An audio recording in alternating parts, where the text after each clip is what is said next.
শাস্তি যেন তোমার হতে দিল না। তুমি পারবে না আমার মৃত্যুর প্রতিশোধ নিতে?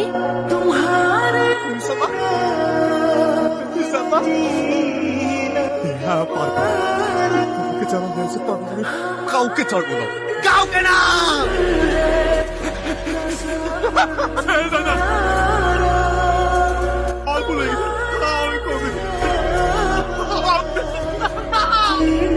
বুঝলে অফিসার, সালমান প্রত্যেকটা খনিকে আমি মেরেছি।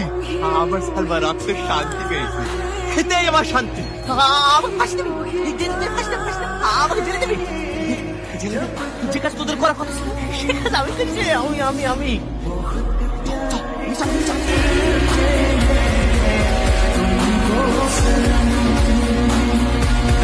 बहुत प्यार